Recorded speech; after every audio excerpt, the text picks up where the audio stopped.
In this lecture, I will talk about human digestive system. The digestive system is a portal for environmental nutrients to use as an entry to the circulatory system. In other words, the digestive system is a grand tube running from the mouth to the anus. It is an amazing disassembly line performing some very complex tasks that include secretion, absorption, and motility. First, I will name organs of the digestive system. Then I'm going to name accessory organs of the digestive system. So the first one is oral cavity. Esophagus, which is muscular tube that runs food and liquid from your throat to your stomach. The stomach is a J-shaped organ that digests proteins. The stomach is the greatest enlargements of the food tube, is like a large bag lying sideways. It lies to the left side of the abdomen. Most of the food you eat get digested in your small intestine. The small intestine seems to be misnamed if you look at its length. It is 3 times of your height. It is noticeably smaller in diameter than the large intestine, so in this respect, its name is appropriate. The large intestine is much broader than the small intestine and takes a much straighter path through your belly or abdomen. The purpose of the large intestine is to absorb water and salts from the material that has not been digested as food and get rid of any waste products left over. By the time food mixed with digestive juices reaches your large intestine, most digestion and absorption has already taken place. Lips are accessory organs of the digestive system. The digestive tract begins at the lips and ends at the anus. The teeth are the hardest substances in the human body. They prepare food for digestion, but besides being essential for chewing, the teeth play an important role in speech. Your tongue moves food around your mouth to help you chew and swallow. It also helps you make different sounds so you can speak and form words clearly. Your tongue helps keep airway open so you can breathe properly too. Salivary glands make saliva, which aids in digestion, keeps your mouth moist, and supports healthy teeth. You have 3 pairs of major salivary glands under and behind your jaw: parotid, sublingual, and submandibular. Para means beside. Otid means ear. Submandibular and sublingual. Well, you know what mandibula is. Mandibula is low jaw already. You learned it from the previous lectures on the skeletal system. Sublingual. Lingual, you know, it means tongue. So what you might perhaps do not know what sub means. Sub means under. Many other tiny salivary glands are in your lips, inside your cheeks, and throughout your mouth and throat. After the skin, the liver is the second largest organ in the body. It removes toxin from the body's blood supply, maintains healthy blood sugar levels, regulates blood clotting, and performs hundreds of other vital functions. As you see from the slide, it is located beneath the rib cage in the right upper abdomen. The gallbladder is a small pouch that sits just under the liver. The gallbladder stores bile produced by the liver. The pancreas is an organ, a gland that is about 6 inches long. It is located in the abdomen under the stomach. It plays an essential role in converting the food we eat into a fuel for the body's cells. It helps digestion and it regulates blood sugar. Now let's take a look at the digestion and digestion organs and their accessory organs in a bit more details. Digestion is a form of catabolism in which food is broken down to small molecules that the body can absorb and use for energy, growth, and repair. Digestion occurs when food moves through the gastrointestinal tract, also known as GI tract. The trip begins as soon as we put a bite of food in our mouths. The digestion process is controlled by both hormones and nerves. Because humans are omnivorous, meaning they eat a variety of foods, our teeth are shaped to physically cut, tear, shred, chew, and grind our food into smaller chunks. Omnivore. Omni means all or everything. And vore means to devour. The first milk teeth of human are only 20 in number, while the second or permanent set contains 32 teeth. We humans on classification system belong to the family Hominidae. Members of this family are known as the great apes or hominids. One of the characteristics that put us in one family with orangutans, gorillas, and chimpanzees are 32 teeth. Yes, we all have 32 teeth when we are adults. Both orangutans, gorillas, chimpanzees, and humans. Of course, assuming there is no loss by one reason or another. On the slide, you see the permanent human teeth in one side of the upper and lower jaws. These teeth are divided according to their structure into 4 groups. These are incisors, or cutting teeth, 8 of them. They are the sharp teeth at the front of the mouth that bite into food and cut into smaller pieces. They are flat with a thin edge. They are also called anterior teeth. We all have 4 canine teeth. They are the sharp pointed teeth that sit next to the incisors and look like fans. Doctors also call them cuspids or eye teeth. Canines are the longest of all teeth, and people use them to tear food. Premolars, 8 teeth or bicuspids, are bigger than the incisors and canines. They have many ridges and help chew and grind up food.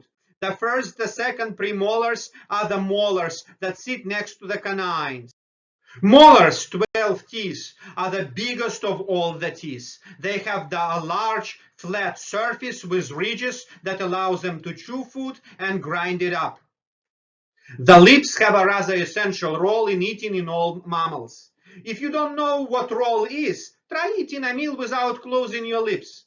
Even those crust people who chew with their mouths open must close them to swallow.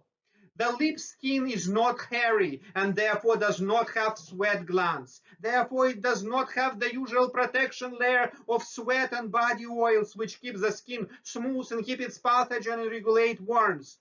For this reason, the lips dry out faster and become chapped more easily. The tongue is also surprisingly important in eating. In addition to its role in moving food into position for chewing, swallowing, and sorting out fish bones, it constantly monitors the texture and chemistry of food. It is a valuable course in it tells us about food in time to prevent our swallowing something we shouldn't. The tongue can distinguish certain chemicals by specialized chemoreceptors known as taste buds. These chemoreceptors apparently have the ability to distinguish 5 basic tastes: salt, sour, sweet, bitter, and umami flavors. What is salty taste? How does it happen that you feel salt in your mouth? You see, the ions of metals elicit salty taste. The most salty ion is an ion of sodium. The second most salty ion is ion of potassium. Yes, metal ions elicit salty taste. When hydroxide ions interact with your taste buds, you feel bitter. Try soap or shampoo. It is bitter. Why? Because they are bases, which means they have many hydroxide ions. There is one more chemical that elicits bitter taste. It is caffeine, which is essentially neutral. I don't have to tell you that when sugar interacts with your taste buds, you feel sweet taste. Hydrogen ions or protons elicit sour taste. As you remember, protons create acidic environment and acids taste sour. Why? Because protons interact with taste buds. Most taste buds on the tongue and other regions of the mouth can detect umami taste, irrespective of their location. People taste umami through taste receptors that typically respond to glutamates and nucleotides, which are widely present in meat broth and fermented products. Food that have a strong umami flavor include meats, fish, shellfish, tomatoes, mushrooms, hydrolyzed vegetable protein, meat and yeast extract, cheeses, and soy sauce. Each type of receptor is concerned on specific parts of the tongue. No one can explain taste differences in the receptor cells on each taste are morphologically identical. Of course, olfaction or smelling complicates the issue. Actually, a lot of what we think we taste is really what we smell. You can prove this to yourself the next time you have a really bad cold. Your food will be rather tasteless. In addition to informing us of flavor of food, by the way, the stimulation of taste buds also enhances the flow of saliva. There are 3 pairs of salivary glands. Each empties its secretion into the mouth. These secretions, collectively known as saliva, consisting of 95% of water, some ions, lubricating mucus, and starch-splitting enzyme. The enzyme known as amylase begins the complex process of digesting starches. Salivary amylase, however, less important in digestion than it is in oral hygiene. It helps break down starchy food particles caught between teeth. The pharynx is the rear of the oral cavity, forms a common passageway with the nasal cavity. The hollow tube inside the neck that starts behind the nose and ends at the top of the trachea and esophagus. Just below the base of the tongue, the pharynx divides, forming the front of the larynx and back of the laryngopharynx. During swallowing, the larynx is raised, closing the air passageway to the lungs and directing liquid and solid food into the esophagus. Should this action fail, food will enter the larynx, producing violent spasm of coughing. The esophagus, like the pharynx, has no digestive function, but simply moistens and moves food to the stomach. Its upper portion contains skeletal, voluntary muscles, while the rest has smooth, involuntary muscles. Thus, swallowing is a partially conscious act and partially automatic. The lower esophagus, by the way, is very similar in its tissue composition to the rest of the digestive tract. Esophagus serves 2 functions. It secretes mucus into the cavity of the digestive tract, and it moves food along by the organized contractions of the 2 smooth muscle groups. This action is peristaltic, similar to the movement in the gut. Food being swallowed is pressed into a bolus by the tongue and pharynx. As bolus approaches the involuntary muscles of the esophagus, the circular layers just ahead of it relaxes as the smooth muscles behind bolus contract, pushing the food along. The autonomic nervous system controls the digestive movements of intestines. The key word is autonomic, which means that we do not have to think about peristalsis to make it happen. And unless you have an embarrassingly noisy intestine, you're probably not aware of the process.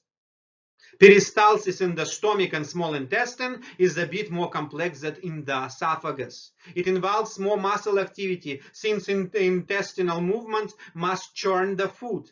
Rinsing and squeezing the food helps it to mix with enzymes and water, and also helps bringing it into contact with the absorption surfaces.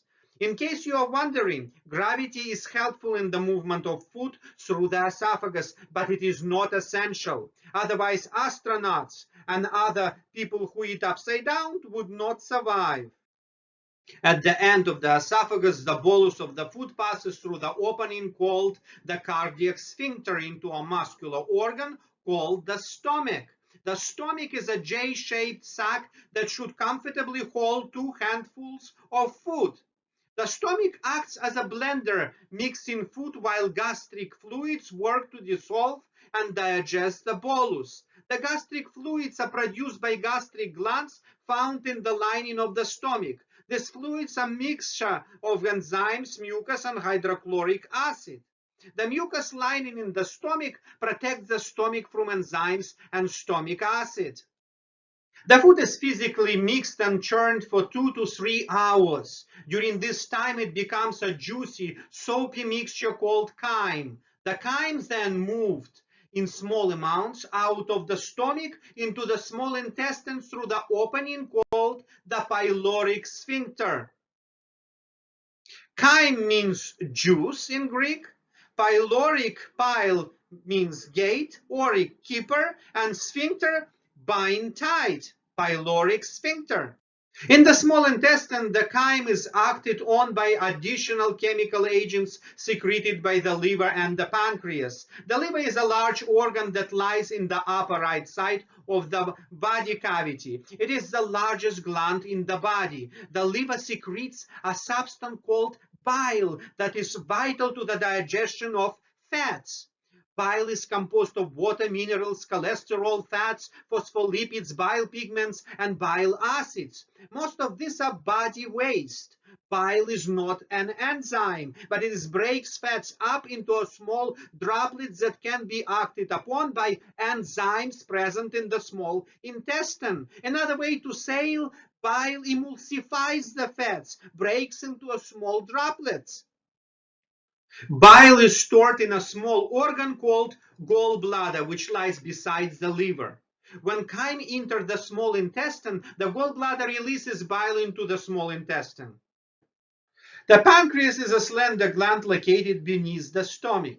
The pancreas secretes a liquid called pancreatic juice, which is emptied into a small intestine. Pancreatic juice contains several enzymes that break down starches, fats, and proteins. It also contains endocrine pancreatic islets that secrete a hormone called insulin.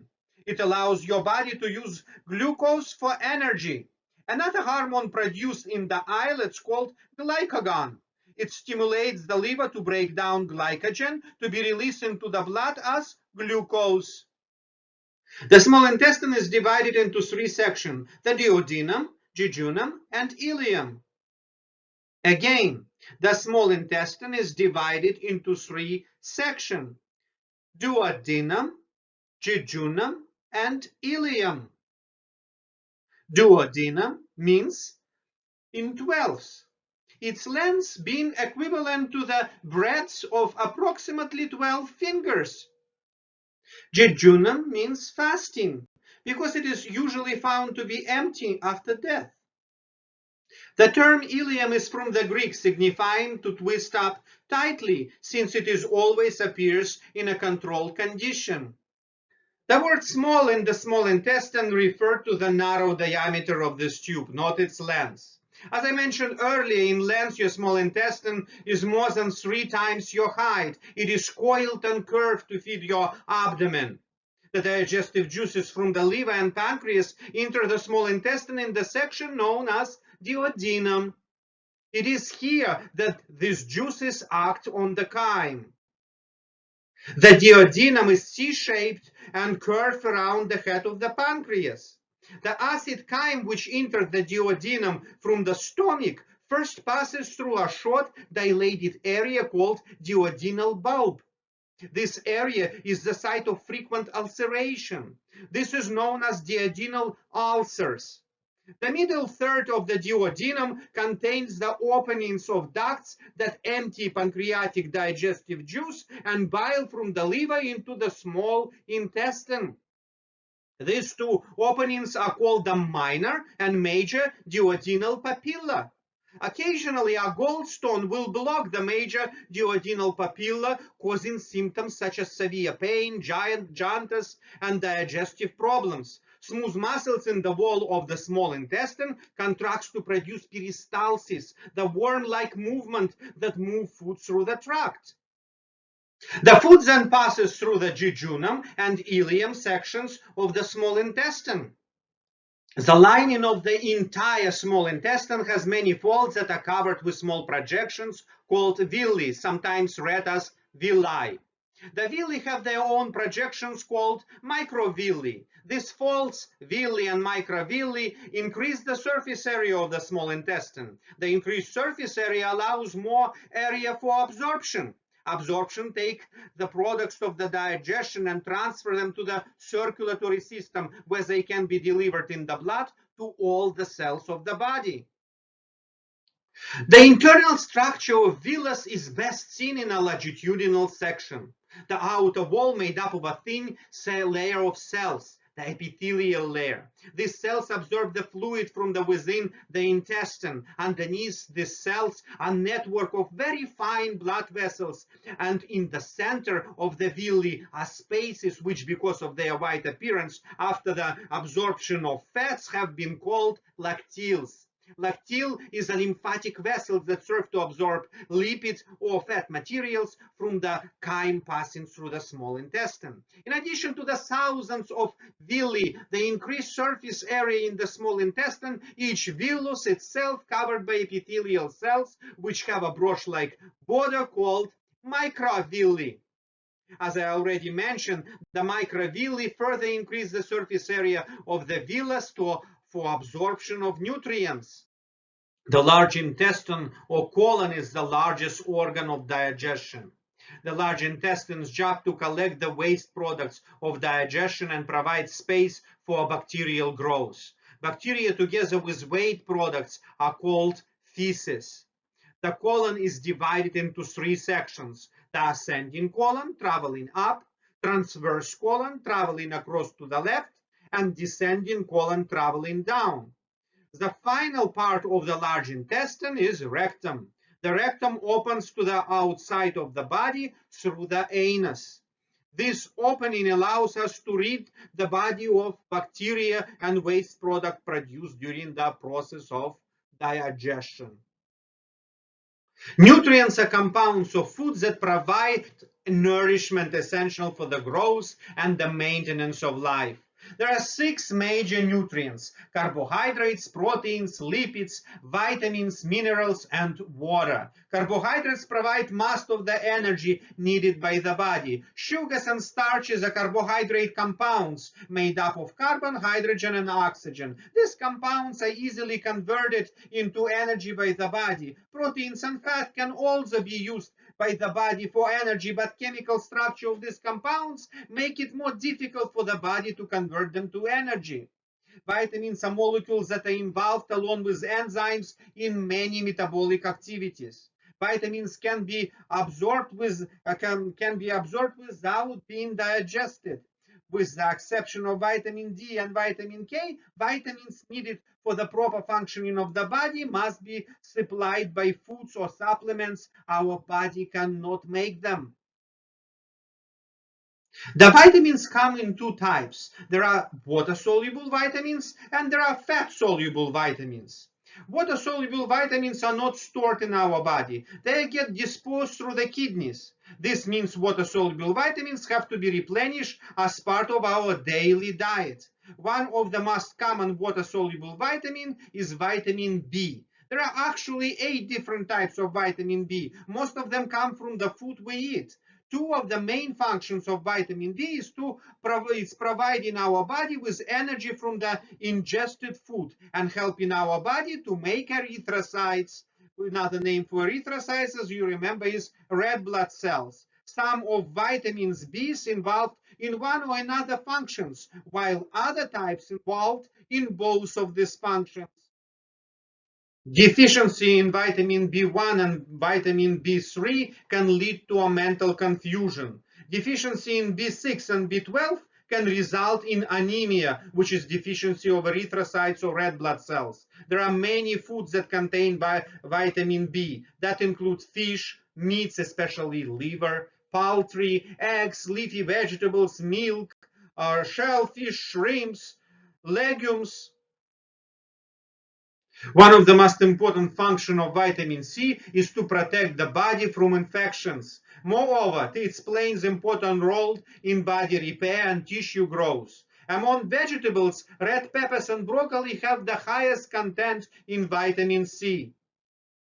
Among the relatively large fruits, the best source of vitamin C is... Can you say what is the best source of vitamin C is? If you say the best source of vitamin C is guava, you are correct. Of course, if we do not count such small or tiny fruits such as kakadu plums, acerola cherries, and rose hips. Those are tiny fruits loaded with vitamin C, but less accessible for consumption. The second best source of vitamin C is papaya. And the third place is kiwi. The oranges are in the fourth place. Vitamin C is also important in producing collagen, which makes 35% of body protein content. Deficiency of vitamin C can result in a disease called scurvy, a disease characterized by swollen bleeding gums and opening of previously healed wounds, which particularly affected poorly nourished soldiers until the end of the 18th century. Vitamin A is fat-soluble nutrient important to vision, growth, cell division, reproduction, and immunity. Vitamin A has also antioxidant properties. Antioxidants are substances that might protect your cells against the effect of free radicals, molecules produced when your body breaks down food or exposed to tobacco smoke and radiation. Vitamin A is found in many foods, such as spinach, dairy products, and liver. Other sources are foods rich in beta-carotene, such as green leafy vegetables, carrots, and cantaloupe. Your body converts beta-carotene into vitamin A easily. Too much vitamin A can be harmful. Excess use of vitamin A during pregnancy has been linked to birth defects. Vitamin D is fat-soluble vitamin that is long have been known to help body absorb and retain calcium and phosphorus. Both are crucial for building bone. Also, laboratory studies show that vitamin D can reduce cancer cell growth, help control infections, and reduce inflammation. Few foods naturally contain vitamin D, though some foods are fortified with the vitamin. For most people, the best way to get enough vitamin D is taking a supplement because it is hard to eat enough through food. Vitamin D supplements are available in two forms, vitamin D2 and vitamin D3. Both are also naturally occurring from that are produced in the presence of the sun's UV rays. Hence, its name is sunshine vitamin. Vitamin D production in the skin is the primary natural source of vitamin D. But many people have insufficient levels because they live in places where sunlight is limited in winter, or because they have limited sun exposure due to being inside much of the time. Also, people with darker skin tend to have lower level of vitamin D because the pigment melanin acts like a shade, reducing production of vitamin D. Vitamin E is a fat-soluble nutrient that is important to vision, reproduction, and the health of your blood, brain, and skin. Vitamin E also has antioxidant properties. Vitamin E deficiency can cause nerve pain. Most people get enough vitamin E from balanced diet. Food rich in vitamin E include canola oil, olive oil, almonds, and peanuts. You can also get vitamin E from meats, dairy, leafy greens, and fortified cereals. Vitamin E is also available as oral supplement in capsules or drops. However, oral use of vitamin E might increase the risk of prostate cancer in males and breast cancer in females. Use of the supplement can pose other serious risks, particularly at high doses, and if you have other health conditions or have had heart attack or stroke. Minerals are inorganic elements needed for normal functions of the body. Iron, calcium, and iodine are some of the minerals the body needs. The human body needs only small amounts of most minerals. Minerals can be found in many vegetables and fruits.